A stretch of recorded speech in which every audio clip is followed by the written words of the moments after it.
ಸ್ನೇಹಿತ ಬಂಧುಗಳೇ ನಮಸ್ಕಾರ. ಚಾರ್ಟರ್ಡ್ ಇಂಜಿನಿಯರ್ ನಾಗೇಂದ್ರ ಯೂಟ್ಯೂಬ್ ಚಾನಲ್ಗೆ ತಮ್ಮೆಲ್ಲರಿಗೂ ಹೃತ್ಪೂರ್ವಕ ಸುಸ್ವಾಗತ. ನಾನು ನಿಮ್ಮ ಸಿವಿಲ್ ಇಂಜಿನಿಯರ್ ನಾಗೇಂದ್ರ ಕುಮಾರ್. ಸ್ನೇಹಿತ ಬಂಧುಗಳೇ, ಹಳೆಯ ವಿಡಿಯೋದಲ್ಲಿ ನಿಮಗೆ ಎಲ್ಲ ದಿಕ್ಕುಗಳ ಬಗ್ಗೆ ನಾನು ತಿಳಿಸ್ಕೊಟ್ಟಿದ್ದೆ. ಈ ವಿಡಿಯೋದಲ್ಲಿ ಇನ್ನೂ ಅಡಿಷ್ನಲ್ ಇನ್ಫಾರ್ಮೇಷನ್ನ ಕೊಡ್ತಾ ಇದ್ದೀನಿ. ದಯವಿಟ್ಟು ಸಬ್ಸ್ಕ್ರೈಬ್ ಆಗಿ, ಶೇರ್ ಮಾಡಿ, ಲೈಕ್ ಮಾಡಿದ್ರೆ ನಮಗೆ ಪ್ರೋತ್ಸಾಹ ಸಿಗುತ್ತೆ. ಇಲ್ಲಿವರೆಗೂ ಚೆನ್ನಾಗಿ ಪ್ರೋತ್ಸಾಹ ಕೊಡ್ತಾ ಇದ್ದೀರಿ, ಅದಕ್ಕೆ ಧನ್ಯವಾದಗಳನ್ನ ಹೇಳ್ತಾ ಇದ್ದೀನಿ. ಸೊ ಬಂಧುಗಳೇ ನೋಡಿ, ಇದು ಈಶಾನ್ಯ ಮೂಲೆ. ಈಶಾನ್ಯ ಮೂಲೆಯಲ್ಲಿ ಎರಡು ಭಾಗ, ಉತ್ತರ ಈಶಾನ್ಯ ಮತ್ತು ಪೂರ್ವ ಈಶಾನ್ಯ. ಅಗ್ನಿ ಮೂಲೆಯಲ್ಲಿ ಅಂದರೆ ಆಗ್ನೇಯ ಮೂಲೆಯಲ್ಲಿ ಇದು ದಕ್ಷಿಣಾಗ್ನೇಯ ಆಗುತ್ತೆ, ಇದು ಪೂರ್ವಾಗ್ನೇಯ ಆಗುತ್ತೆ, ಅಂದರೆ ಎರಡು ಭಾಗ.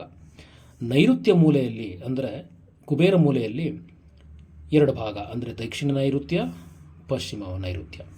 ಹಾಗೆ ವಾಯುಮೂಲೆಯಲ್ಲಿ ಪಶ್ಚಿಮ ವಾಯುವ್ಯ ಮತ್ತು ಉತ್ತರ ವಾಯುವ್ಯ. ಡೀಟೇಲ್ ಆಗಿ ನೋಡಿ. ಇನ್ನೂ ಲಾಂಗ್ ವೀಡಿಯೋದಲ್ಲಿ ನಿಮಗೆ ಡೀಟೇಲ್ ಎಕ್ಸ್ಪ್ಲನೇಷನ್ ಕೊಡ್ತೀನಿ.